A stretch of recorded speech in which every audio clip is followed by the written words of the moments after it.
ब्रेकनंतर बातमी आहे पुण्यातील प्रसिद्ध बर्गर किंग वरती एफडीएनं कारवाई केली आहे। पुण्याच्या कॅम्प परिसरातील हे बर्गर किंग आणि त्यामधील बर्गर किंगचा परवाना एफडीए कडून रद्द करण्यात आलाय। अधिक माहितीसाठी जाऊयात आमचे प्रतिनिधी योगेश बोरसे यांच्याकडे। योगेश, काय माहिती याबद्दल?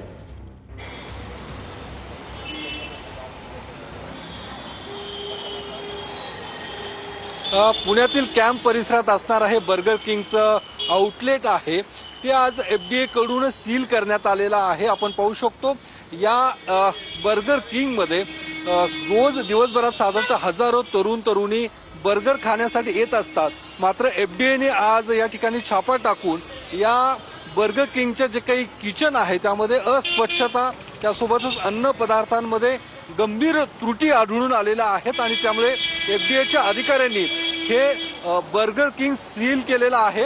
मात्र आपण पाहू शकतो या ठिकाणी रिपेअर आणि मेंटेनन्स वर्क ऑन गोईंग अशा पद्धतीने या बर्गर किंग कडून या ठिकाणी बॅनर लावले आहे।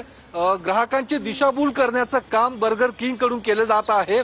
खऱ्या अर्थानं हे बर्गर किंग सील करण्यात आलेला आहे। मात्र दुसरीकडे रिपेअर मेंटेनन्स करण्यासाठी हे बंद आहे अशा पद्धतीने भासवलं जात आहे। मात्र यापूर्वी देखील या बर्गर किंग वरती एफडीएने कारवाई केली होती। यापूर्वी देखील सील करण्यात आलं होतं। त्यावेळी काही सूचना देण्यात आल्या होत्या आणि यापूर्वी देखील सील करण्यात आलं होतं। आता पुन्हा एकदा सील केलं गेलं। पहिले पण यांच्यावर कारवाई झाली होती। तर मॅडमच्या एका जुरळ निघालं होतं। त्यांनी सगळं ते पोलीस वगैरे आले होते। वरचं जे किचन आहे ते सगळं बंद केलं त्यांनी। मग त्यांनी सगळं लिखित वगैरे घेतलं होतं की मग त्या कमिशनर पण सगळ्या गेल्या होत्या, जे एफडीचं डिपार्टमेंट आहे तिथं पण गेलं होतं।